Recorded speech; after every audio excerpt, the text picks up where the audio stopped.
Good morning, TCS viewers. Chris Nichols here again from the camera store. Now, if you've been watching our videos for a couple of years, you know that we use the Sony FS700 as our main shooting camera, and it made sense. The FS700 really was a complete package. Super 35mm chip size, interchangeable lenses with tons of adapters, built-in ND, built-in XLR, and very, very nice controls, plus great slow-mo. So Jordan and I, we really loved it for our productions. It made a lot of sense when you had to run and gun with a very small crew. Now, we've got the new Sony FS7, a brand new camera. We're gonna take a look at this camera and see how does it change the game, what can it do differently, what can it do better. Now, the Sony FS700 was a beautiful piece of kit, but it did leave some things to be desired. The form factor had some handling issues, and hopefully they're going to rectify that. Also, the slow motion, it was great, 240 frames per second, but only for a maximum of 8 seconds in camera. And really, the internal recording was probably the biggest problem. Image quality was beautiful, but we want to have broadcast capability without having to go to external recorder. We want to get 10-bit without having to go to external recorder. So the FS7 is making some amazing promises, and we're going to take you through those next. Now, before I get started into the core specs of the FS7, I do want to talk about one of the most important parts of the whole process, the media that you record to. It makes a big difference. Now, the FS700 used SD cards. Makes a lot of sense. They're affordable. You can get them anywhere, but they couldn't really handle the sustained transfer rates to give us what we really wanted. No 4K recording unless you went to an external Odyssey. You wouldn't get 10-bit internal recording either. And then you've got issues like the slow motion, getting buffer cut off right away. So it was convenient, but not ideal. That's why we now have a very new card format for the FS7, XQD. Now, I know it's only been out for a little while, and so far only the Nikon D4 has really made use of this card, but it is a great card format. It keeps us away from ridiculously expensive S/S cards, along with the ridiculously expensive card readers. We now get a very compact, fairly affordable card type that has the data transfer rates and expandability to take us into the future. So with the new card type and the new processing in this camera, we really get a huge benefit. We now get XAVC files, 10-bit, 422 internal in 4K. You can even push that to 60 frames per second.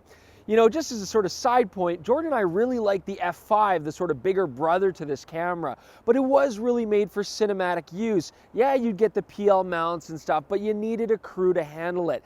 This camera, the FS7, is as if the F5 and the FS700 had a baby. This camera gives us the portability, the ease of use, but we still get that great image quality.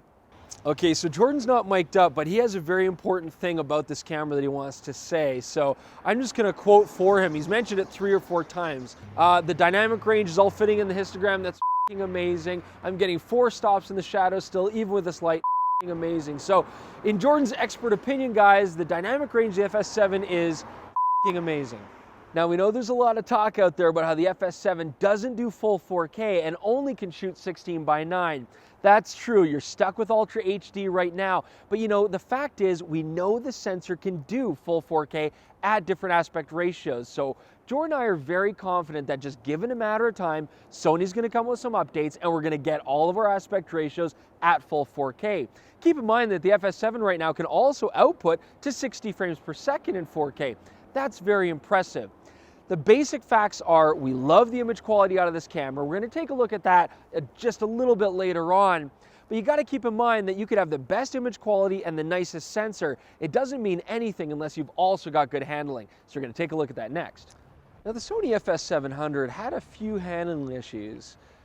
I mean, if we're going to be completely honest, it had quite a few handling issues. And on top of that, it wasn't a very pretty camera. It was just this piecemeal, stuck together device, a box with plugs coming out of it all over the place, weird layouts. To its credit, you could still use it. But the FS7 is an amazing achievement. It's aesthetically beautiful, it's simple, and it's streamlined, and it's got this great handle on the front, which we really like. It means that it's customizable for the user, and it lets you adapt the camera into many different positions. It also has a lot of buttons. You've got some extra custom function buttons, you got an iris control on the front, you can turn the angle of the handle with a quick release. It's really well thought out. You even got a thumb control on the back, but that does bring us to some issues that we did find. The thumb control works great for going through the menus, but it does have a push function and it's too easy to hit that. Also, if you want to adjust the length of the handle in and out, you have to have a coin or a screwdriver. We would have liked that to have been toolless. The only other issue, although it's easily adjustable, is that sometimes with this handle sticking out, it can be hard to mount it onto tripods and monopods. But overall, it's a fantastic achievement. Now, by far one of the biggest complaints about the FS700 and even its older brother, the FS100, was the terrible viewfinder placement. I mean, it was good enough to look through, but right on the back of the camera, you could barely adjust it. You always had to pick a fixed position behind the body. I mean, it was just altogether a weird and terrible design. The FS7 takes care of that. Brand new viewfinder, good quality, not F5 quality, but very usable and fully adjustable. You can move it left, right, push it forward, backwards. You got great articulation. You've also got these 3 toggle switches to do peaking, zebra, and contrast, all built in. All in all, it's a fantastic design. We really like the new layout. It's very streamlined. Great button controls, especially the ND filter. You get this really nice solid knob and it works fantastic. It feels like it's going to be rugged and reliable. And that's good because the FS700, that ND filter switch, it always broke. The filters would jam halfway in front of your video, kind of put a damper on your beauty shots. Now the other things we like, 2 Sdi ports on the back, great for going to multiple external monitors, so that's a nice touch. And your XLRs are in a logical place together, not on opposite sides of the body like the FS700 all over the place. Now the menus are still the same Sony menus. We don't always like those, they work. And the menu control on the FS7 still needs work. When you play with the toggle, you get this delay. So you turn it, you're trying to go down in the menu, you turn the wheel, and then there's this delay. So naturally you think, I gotta turn it more. Well, by the time you do that, you've now moved twice as far as you want to. It can be a little frustrating. So enjoy the new buttons, but don't rush the menu. Now the FS7 has histograms, of course, just like the FS700 did, but it now also adds waveform and vector scope in camera. That's nice because on the old FS700, you'd have to rely on an external recorder. You have another great addition to the FS7, and that is the ability to load on lookup tables into the camera. We call these LUTs, and just to keep it simple, what they basically let you do is record ungraded S-Log footage, but be able to see what your graded video will look like. I mean, this is fantastic, especially if you've got people who aren't familiar with how S-Log works, or you've got clients who want to see, what is our final direction? What's the video going to look like in post? It's a great way to see that, and it's a great way to get a good idea of where you want to go when you're shooting for post as well. Now, you get waveforms, you get histograms, and you get vector scopes, but for some reason, you don't get them when you've got those LUTs loaded in on screen. So hopefully they'll rectify that in the future. But you know where you do get histograms still? When you're doing slow motion. That's a really nice feature. You get that information, especially important when you're making those changes to shutter speed and exposure to accommodate that high frame rate. And the slow motion on the FS7 will not disappoint. 180 frames per second, and you get it right to the end of the card. We did some amazing footage here, had some fun tobogganing. Check it out so you can get the full advantage of the slow motion on this camera.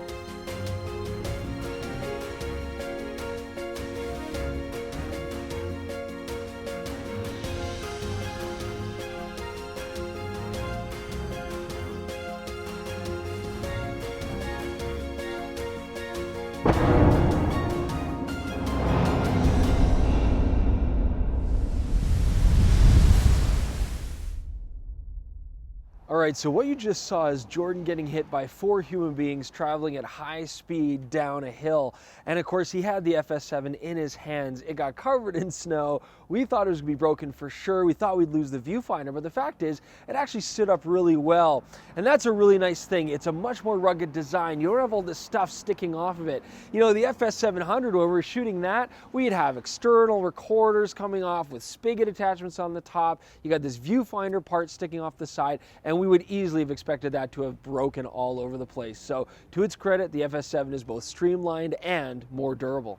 All right, guys, so that brings us to the end of part 1 of our full review of the FS7. And you know, all in all, we really enjoy the new handling aspects and features. The camera's more streamlined, it's better looking, it's better to use, and we're getting way better image quality, internal recording. All good steps in the right direction. But of course, what you guys want to see at home is not just that part of it, but what about the results, the image quality, the video that you can get out of it? How can we push this to the final limits? And so what we're going to do is we're going to go to part 2 of our full review of the FS7. We took this camera out to the very windy Waterton area. We recorded a short film, and this is what we're going to do. We're going to take a look at what S-Log3 can do for us, but more importantly, we're going to get this professionally graded by Jump Studios and see what a professional house can do with the footage from the FS7. You're going to love it. You don't want to miss it, and I might even let Jordan talk a little bit for this next one. We'll see you guys soon.